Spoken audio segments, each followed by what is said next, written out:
Thiruvananthapuram തകരപ്പറമ്പിൽ police പരിശോധന. ആപ്പിളിന്റെ വ്യാജ സ്റ്റിക്കർ, പൗച്ച് എന്നിവ വിൽക്കുന്നുവെന്ന കമ്പനിയുടെ പരാതിയിലാണ് പരിശോധന. ആപ്പിൾ ലോഗോ പതിച്ച വ്യാജ ഉൽപ്പന്നങ്ങൾ പരിശോധനയിൽ കണ്ടെത്തി. റിനു ശ്രീധർ നമുക്കൊപ്പം. Rinu Sreedhar, good evening.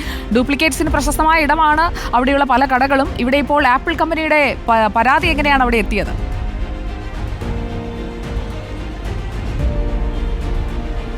Good evening Sujaya. കഴിഞ്ഞ ദിവസമാണ് ആപ്പിൾ കമ്പനി നേരിട്ട് ഫോർട്ട് പോലീസിനും അതുപോലെ തന്നെ വഞ്ചൂർ പോലീസ് സ്റ്റേഷനിലും നേരിട്ട് പരാതി നൽകുന്നത്.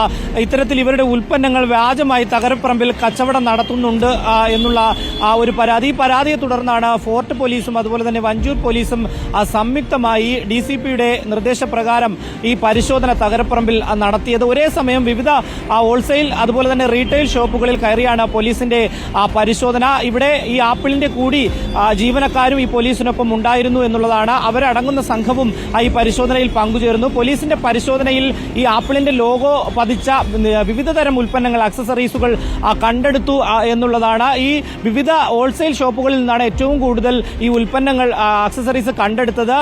എന്തായാലും നിലവിൽ ഫോർട്ട് പോലീസും വഞ്ചൂർ പോലീസും ഈ ആപ്പിളിന്റെ പരാതിയിന്മേൽ ഇപ്പോൾ കേസ് രജിസ്റ്റർ ചെയ്തിട്ടുണ്ട്. വരും ദിവസങ്ങളിലും ഇതുമായി ബന്ധപ്പെട്ടുകൊണ്ട് ഈ പരിശോധന ഉണ്ടാകുമെന്നുള്ളതാണ് പോലീസ് അറിയിച്ചിട്ടുള്ളത്. സുജ. ഓക്കെ, റിനു ശ്രീധറാണ് വിവരങ്ങൾ നൽകിയത്. തകരപ്പറമ്പിൽ കടയിൽ നടത്തിയ പരിശോധനയിൽ ആപ്പിൾ ലോഗോ പതിച്ച ഉൽപ്പന്നങ്ങൾ, വ്യാജ സ്റ്റിക്കർ പതിച്ച ഉൽപ്പന്നങ്ങളും പൗച്ചുകളും ഒക്കെ കണ്ടെത്തിയിരിക്കുകയാണ്.